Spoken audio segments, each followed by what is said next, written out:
Hello friends, welcome back to my YouTube channel infinite games. So friends, आज हम discuss करने जा रहे हैं criteria of polymer solubility, the solution process. सबसे पहले इसमें हम सॉल्यूशन प्रोसेस को देखेंगे। The polymer dissolving occur very slow and consist in 2 step. ये जो पॉलीमर की डिजॉल्विंग है ये बहुत ही ज़्यादा स्लो प्रोसेस होती है और 2 स्टेप को ये कंसिस्ट करती है।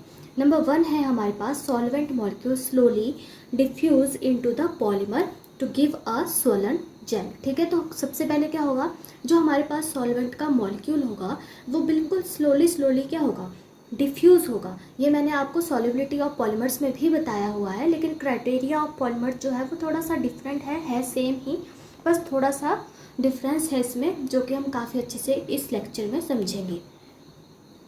तो क्या होगा, वो स्लोली डिफ्यूज़ होगा और जो पॉलीमर है वो किस में चेंज हो जाएगा, स्वोलन जेल में। आपको पता है कि जो पॉलीमर है वो जैसे ही पानी में जाता है तो वो क्या करता है, जो उसके जो मॉलिक्यूल्स हैं वो बड़े बड़े हैं, तो पानी के मॉलिक्यूल्स जो हैं वो छोटे हैं, तो वो उस बड़े मॉलिक्यूल जो कि पॉलीमर के हैं उनके अंदर क्या चला जाएगा, पानी चला जाएगा, छोटे मॉलिक्यूल चले जाएंगे पानी के, और वो क्या हो जाएगा, स्वेल कर जाएगा। जो आपका पॉलीमर है वो स्वेल कर जाएगा, पहले स्वेल होगा और धीरे धीरे करके उस वाटर को कंज्यूम करके फिर उसमें डिफ्यूज़ हो जाएगा, डिज़ोल्व हो जाएगा।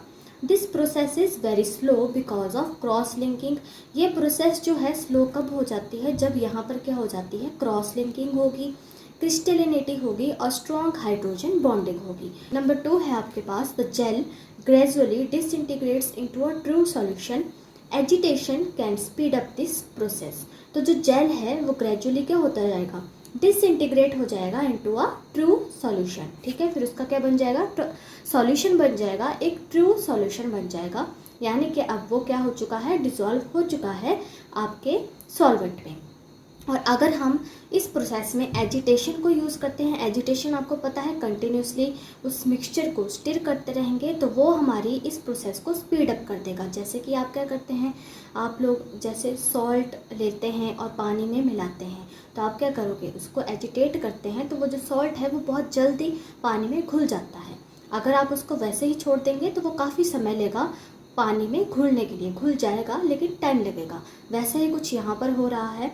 For very high molecular weight, the solution process takes days और weeks। अगर आपका जो पॉलीमर है उसका मॉलिकुलर वेट जो है बहुत ज़्यादा है, मॉलिकुलर वेट ज़्यादा है मतलब कि मॉलिक्यूल्स जो हैं बहुत सारे मॉलिक्यूल्स को मिला करके वो आपका पॉलीमर बना है, इसीलिए उसका जो है मॉलिकुलर वेट बहुत ज़्यादा है। तो वो अगर हमें उसे डिज़ोल्व करना है तो वो जो प्रोसेस होगी वो डेज़, बहुत सारे दिन ले सकती है, बहुत सारे वीक्स भी ले सकती है। ठीक है, अब हमारे पास में आ जाता है पॉलीमर का टेक्सचर एंड उसकी solubility. Solubility relations in polymer system are complex because of, ये जो सॉल्युबिलिटी रिलेशन होती है पॉलीमर सिस्टम की ये बहुत ही कॉम्प्लेक्स होती है। क्यों, the size differences between polymer and solvent molecules. जैसा कि हमने डिस्कस करा अभी कि जो आपका साइज़ होगा वो डिफरेंट होता है, पॉलीमर्स का साइज़ बिगर होगा, जो सॉल्वेंट मॉलिक्यूल्स होंगे उनका साइज़ स्मॉलर होगा। तो क्या होता है, जो बिगर जो आपके पॉलीमर के मॉलिक्यूल्स होंगे उनके अंदर आपके सॉल्वेंट के मॉलिक्यूल्स एंट्रैप हो जाते हैं, जिसकी वजह से आपका पॉलीमर क्या बन जाता है, एक स्वलन जेल की फॉर्म ले लेता है। The viscosity of the system, और उसकी विस्कोसिटी कितनी है। Number 3 is the effect of the texture, और उस जो टेक्सचर बनेगा फिर उस वक्त उसका क्या अफेक्ट होने वाला है, उसका क्या इफेक्ट होने वाला है। The molecular weight of the polymer, और मॉलिकुलर वेट अभी हमने डिस्कस करा कि उसका मॉलिकुलर वेट किस तरह से अफेक्ट करता है। अब सॉल्युबिलिटी जो है वो डिपेंड करती है on the nature of the solvent. Solubility किसके ऊपर डिपेंड करेगी, on the nature of the solvent. ये हम पढ़ चुके हैं सॉल्युबिलिटी ऑफ पॉलीमर्स में। The temperature of the solution, topology of the polymer and crystallinity. तो किस चीज़ पर डिपेंड करेगी, टेम्परेचर पर, टोपोलॉजी ऑफ द पॉलीमर पर और उसकी क्रिस्टलिनिटी पर। जो हमारे पास में क्रॉस लिंक्ड पॉलीमर्स होते हैं do not dissolve but only swell with the solvent fan and interaction between the polymer and the solvent occurs. जो क्रॉस लिंक्ड पॉलीमर होते हैं वो क्या करते हैं, स्वेल कर जाते हैं जब हम क्या जाते हैं उसके अंदर सॉल्वेंट के मॉलिक्यूल्स जाते हैं। ठीक है, जब इंटरेक्शन होगी सॉल्वेंट और पॉलीमर के मॉलिक्यूल्स के बीच में, ठीक है, उसमें डिसॉल्व नहीं हो जाएगा पूरी तरीके से, वो क्या कर जाएगा, स्वेल कर जाएगा जब पॉलीमर और सॉल्वेंट मॉलिक्यूल की इंटरेक्शन होगी। इसे लेकर के हमारे पास में कुछ एग्जांपल्स हैं, जैसे कि फर्स्ट है light cross linked rubbers swell. जो हमारे पास लाइटली क्रॉस लिंक्ड जो रबर होगा वो क्या कर जाएगा, स्वेल कर जाएगा। अनवल्केनाइज्ड मटेरियल वुड डिजॉल्व। जो अनवल्केनाइज्ड मटेरियल होगा वो क्या कर जाएगा, पूरे तरीके से डिजॉल्व कर जाएगा। अब यहाँ पर आप देख रहे हैं कि यहाँ पर हमने बात करी है लाइट क्रॉस लिंक्ड रबर की। आपको पता है कि वल्केनाइजेशन प्रोसेस क्या होती है। वल्केनाइजेशन प्रोसेस जो है वो क्या करती है, क्रॉस लिंक्स ऐड करती है हमारे रबर में। वैसे जो रबर होता है वो कैसा होता है, कम इलास्टिक होता है, ठीक है। हम उसमें क्या करते हैं, क्रॉस लिंक्स ऐड करते हैं, किससे, by the addition of sulphur. तो अनवल्केनाइज्ड जो होगा, जिसमें कम हुई है, सबसे कम क्रॉस लिंक हुई है, वो वाला रबर जो है वो स्वेल करेगा। लेकिन जिसमें बिल्कुल भी नहीं है, जो कि प्योर फॉर्म में है रबर, वो क्या करेगा, अनवल्केनाइज्ड जो होगा वो डिजॉल्व कर जाएगा उस सॉल्वेंट में। Hard rubbers and thermosetting materials में not swell in any solvent. जो भी हमारे हार्ड रबर्स होंगे, थर्मोसेटिंग मटेरियल्स होंगे, वो स्वेल भी नहीं करेंगे किसी भी सॉल्वेंट में, ठीक है। Many non polar crystalline polymers do not dissolve. बहुत से हमारे ऐसे नॉन पोलर क्रिस्टलाइन पॉलीमर्स होते हैं जो कि बिल्कुल भी डिजॉल्व नहीं करते हैं। कैसे होंगे वो, नॉन पोलर। अब आपको पता है कि पोलर क्या होता है और नॉन पोलर क्या होता है। पोलर वो हुआ जिसके पास में क्या होंगे, पॉजिटिव और नेगेटिव एंड्स होंगे। वही क्या कर पाएगा, डिजॉल्व कर पाएगा वाटर में। वाटर के साथ में, वाटर के OH नेगेटिव के साथ में वो क्या बनाएगा, बॉन्ड बनाएगा, ठीक है। तभी तो वो क्या कर पाएगा, H पॉजिटिव OH नेगेटिव के साथ में बॉन्ड बनाएगा, तभी वो उसके अंदर क्या कर पाएगा, डिजॉल्व कर पाएगा। लेकिन अगर जो है हमारा पॉलीमर ही नॉन पोलर है, उसके पास में कोई ना तो पॉजिटिव एंड है ना ही नेगेटिव एंड है, तो वो बिल्कुल भी वहाँ पर क्या नहीं कर पाएगा, डिजॉल्व नहीं कर पाएगा। Except at the temperature near the crystalline melting point. Except क्या कंडीशन है, at the temperature near the crystalline melting point. जब तक हम उसका क्या नहीं कर देते, उसका क्रिस्टलाइन मेल्टिंग पॉइंट का टेम्परेचर अटेन नहीं कर लेते, तब तक वो पूरे तरीके से क्या होगा, डिजॉल्व नहीं करेगा, नॉन पोलर होगा और डिजॉल्व भी नहीं करेगा। लेकिन जैसे ही उसका टेम्परेचर जो है हम बढ़ा देंगे और वो उसका क्या आ जाएगा, क्रिस्टलाइन मेल्टिंग पॉइंट यानी कि TM हम अटेन कर लेते हैं, तो उसके चांसेस हो जाते हैं उस सॉल्वेंट में डिजॉल्व होने के। On the other hand the molecular weight of polymers plays an important role in their solubility. जो मॉलिकुलर वेट होता है पॉलीमर्स का, वो बहुत ही इंपॉर्टेंट रोल प्ले करता है उनकी सॉल्युबिलिटी में। अभी हमने पीछे डिस्कस करा, यहाँ पर थोड़ा और अच्छे से समझेंगे। In a given solvent at a particular temperature, कोई हमारा गिवन सॉल्वेंट है, उसमें कुछ हमारा क्या है, पर्टिकुलर टेम्परेचर है।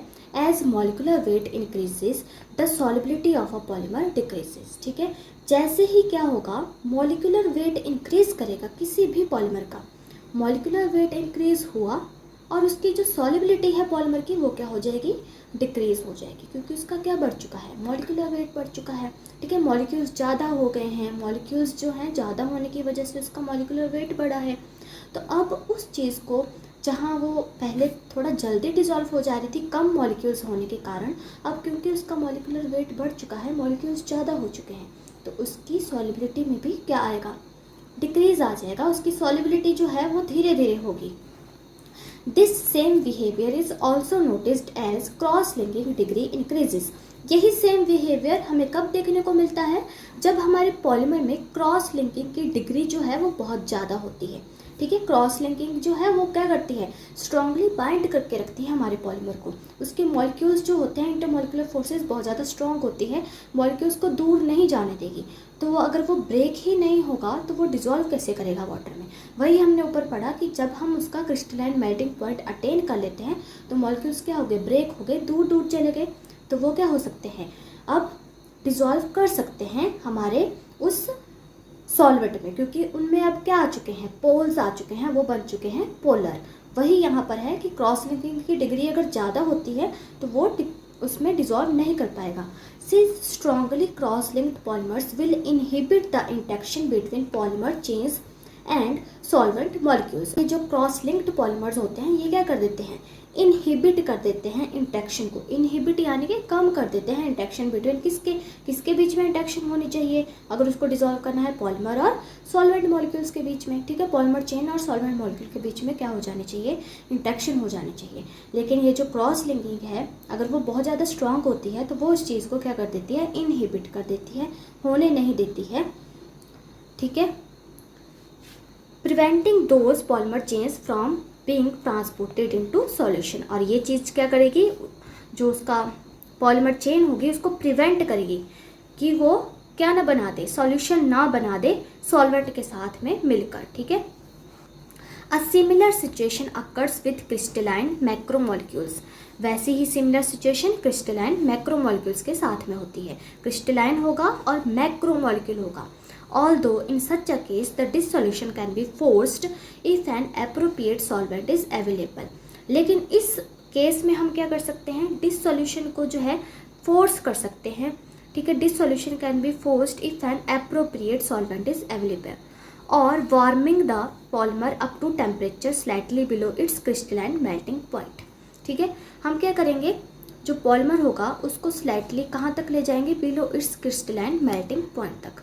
और उसके जो एप्रोप्रिएट जो उसका सॉल्वेंट होगा, हमने पढ़ा है कि लाइक डिजॉल्व इन लाइक, तो अगर हमें वो मिल जाता है, वो उसका पर्टिकुलर सॉल्वेंट मिल जाता है, एप्रोप्रिएट सॉल्वेंट मिल जाता है, तो हम उसको उसमें डिज़ोल्व कर सकते हैं।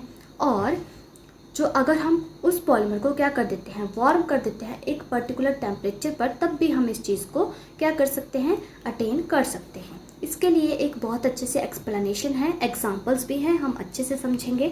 एक्सप्लेनेशन क्या है हमारे पास में, एक्सप्लेनेशन है हमारे पास, crystallinity decreases as the melting point is approached.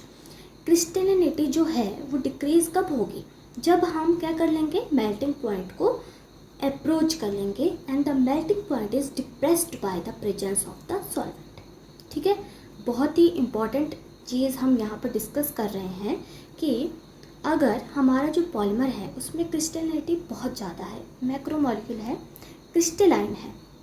ठीक है, आपको पता है कि जो आपके क्रिस्टलाइन पॉलीमर्स होते हैं वो कब डिज़ोल्व करते हैं, वो डिज़ोल्व करते हैं जब वो अपना क्रिस्टलाइन मेल्टिंग पॉइंट को अचीव करते हैं। हमने कहा है यहाँ पर कि हम उसका जो क्रिस्टलाइन मेल्टिंग पॉइंट से थोड़ा सा नीचे का टेम्परेचर रखेंगे और उसको जो है कोशिश करेंगे डिज़ोल्व करने की, क्योंकि हमने क्या ले लिया है, उसका एप्रोप्रिएट सॉल्वेंट ले लिया है। तो हमें जो है क्रिस्टलाइन मेल्टिंग पॉइंट, अगर हम उसके थोड़ा आसपास भी होते हैं तब भी हम उसको क्या कर सकते हैं, उसके अंदर डिज़ोल्व कर सकते हैं। अब यहाँ पर बोला जा रहा है कि क्रिस्टलिनिटी जो है वो डिक्रीज़ हो जाएगी। कब डिक्रीज़ होगी, जब हम उसको हीट करेंगे। ठीक है, उसके जो मॉलिक्यूल्स हैं उनके बीच के जो बॉन्ड हैं वो ब्रेक कब होंगे, जब हम उसको हीट करेंगे और जब हम मेल्टिंग पॉइंट को अटेन कर लेंगे, उसको अप्रोच कर लेंगे। और अगर हम चाहते हैं कि हम उतना ज़्यादा टेम्परेचर उसको नहीं प्रोवाइड करवाएं और हमारा जो पॉलीमर है वो डिज़ोल्व भी हो जाए, तो उसके लिए हमें क्या करना पड़ेगा, उसके लिए हमें उसका एप्रोप्रिएट सॉल्वेंट लेना पड़ेगा। तो यही बात हमने यहाँ पर लिखी हुई है, the melting point is depressed. Depressed यानी कि उसको हम कम कर सकते हैं by the presence of the solvent.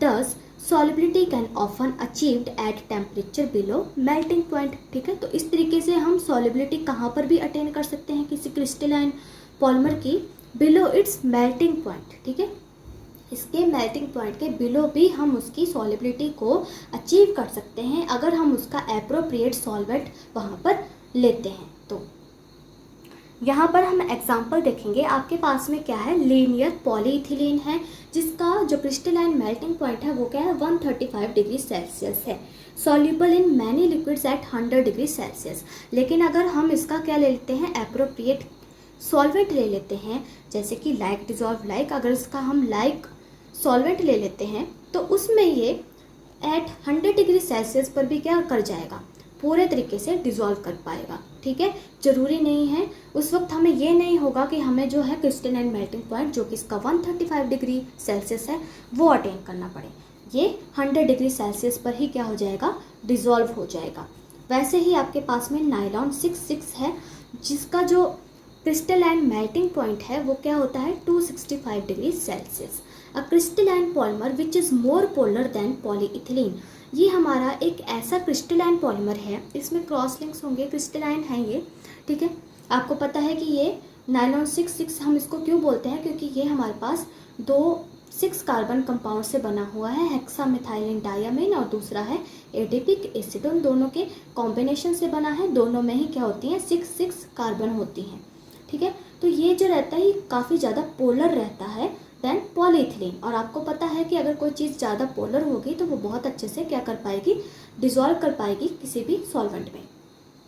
Can be dissolved at room temperature in the presence of solvent with enough ability to interact with its chain through. ठीक है, तो ये जो है, अब ये जो हमारा नायलॉन 6 है ये कब डिजॉल्व हो सकता है, ये रूम टेम्परेचर के अंदर भी क्या हो सकता है, आराम से डिजॉल्व हो सकता है। क्यों हो सकता है डिजॉल्व, क्योंकि इसको क्या है, ये पोलर है, इसको अगर अप्रोप्रिएट सॉल्वेंट मिल जाता है तो इसके लिए वो काफ़ी है, ये जो है रूम टेम्परेचर पर भी उसमें क्या कर पाएगा, डिजॉल्व कर जाएगा। ठीक है, इसकी जो चेन्स हैं उसकी जो ब्रेकेज हो जाएगी और सॉल्वेंट मॉलिक्यूल के साथ में ये बॉन्ड बना लेंगे। फॉर एग्जांपल हाइड्रोजन बॉन्डिंग हो गई। ठीक है, हाइड्रोजन बॉन्डिंग हो जाएगी। Branched polymer chains generally increase solubility. जो ब्रांच्ड पॉलीमर चेन्स होती हैं वो क्या करती हैं, सॉल्युबिलिटी को इंक्रीज करती हैं। ठीक है, although the rate at which this solubility occurs depends on the particular type of branching. और जो रेट होगा सॉल्युबिलिटी का वो कहाँ पर डिपेंड करेगा, जो रेट होगा आपकी सॉल्युबिलिटी का वो डिपेंड करेगा पर्टिकुलर टाइप ऑफ ब्रांचिंग के ऊपर, कि किस तरह की उस पॉलीमर में ब्रांचिंग हुई है। ठीक है, आपको पता है कि ब्रांचिंग अगर होगी तो जो आपका पॉलीमर है वो लूजली पैक्ड होगा।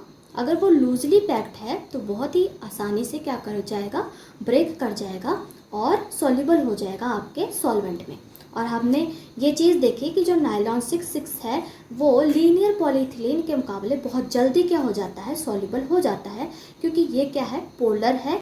Chains containing long branches cause dense entanglements making difficult the penetration of solvent molecules. और अगर ये जो ब्रांचेस हैं ये बहुत ही ज़्यादा हो जाते हैं तो ये क्या कर देंगी, एंटेंगलमेंट वहाँ पर कॉज करेंगी, जिसकी वजह से उनकी जो पेनिट्रेशन है सॉल्वेंट मॉलिक्यूल में वो डिफ़िकल्ट हो जाती है। ब्रांचिंग तो होगी तो उससे ईजी हो जाएगी, लेकिन अगर बहुत ही ज़्यादा होगी तो उससे भी क्या हो जाती है, टफ हो जाती है। आपकी ये जो डिजॉल्विंग है ये टफ हो जाएगी। Therefore, the rate of this solution in these cases becomes slower than if it was short branching, where the interaction between chains is practically non-existent. ठीक है, तो therefore जो रेट होगा डिस सॉल्यूशन का इन केसेस में वो स्लोअर हो जाता है, और देन बोला हुआ है if it was short branching के मुकाबले उन केसेस में क्या हो जाएगा, स्लोअर हो जाएगा। where the interaction between chains is practically non-existent, तो जो इंटरेक्शन होगी चेन्स के बीच में वो क्या होगी, नॉन एग्जिस्टेंट होगी। ठीक है, तो ये था आपके पास में criteria of polymer solubility. I hope आपको काफ़ी अच्छे से समझ में आया होगा। अब क्राइटेरिया क्या है इसका, मिलते हैं अपने नेक्स्ट लेक्चर में। Till then guys take care, good bye.